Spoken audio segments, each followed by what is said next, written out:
উনি এখন উপদেষ্টা, উনি থাকা অবস্থাতে এইসব জিনিসগুলো হওয়াও তো আমাদের জন্য ঠিক না। কতগুলো লোক আসার পর থেকে শিল্পী সমিতি একটা দলের চাটুকার হয়ে গেছিল। বাইরের লোকজনকে এনে মালা পরানো হতো, তাদেরকে পূজা করা হতো, তাদের ছবি দেওয়া হতো।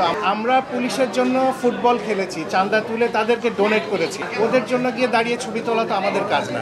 এখন রোমান্টিক ছবি আমার করার টাইম না। ছবি ছেড়ে দেইনি, ছবি ছাড়িনি। দুনিয়াতে একটা ক্যারেক্টার লেখা হয় একজন শিল্পীকে মাথায় রেখে। আক্ষেপ জানানোটা মানে এটাই শেষ না।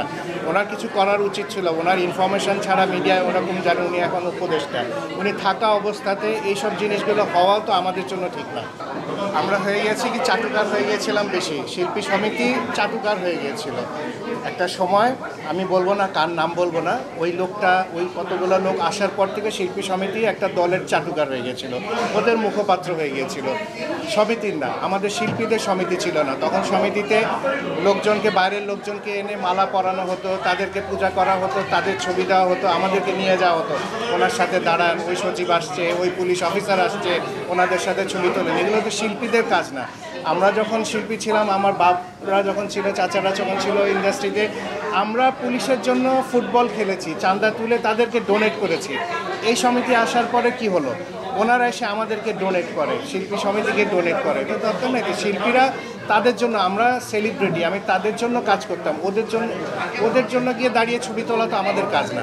আমরা কখনো এগুলো করিনি, বিকজ আমরা তো নিতাম না, আমাদের তো স্বার্থ ছিল না। এরপরে হয়ে গেছে কি, স্বার্থ হয়ে গেছে যে আমি চামচামি করব, আমি যাব ওখান থেকে ফায়দা লুটবো। এই ফায়দা লোটার জন্যই এদের এই তোষামতকারীগুলো তোষামত করে গেছে। না, কারণও নাই, রহস্যও নাই। আমার ছবি মানে এখন, যেটা আমি কিছুদিন আগেও বলেছি, এখন রোমান্টিক ছবি আমার করার টাইম না। আমি যখন ছবি করবো, আমার কাছে ভালো স্ক্রিপ্ট আসবে, একটু ক্যারেক্টার ওজন থাকবে, তখন আমি ছবি করব। ছবি ছেড়ে দেইনি, ছবি ছাড়িনি।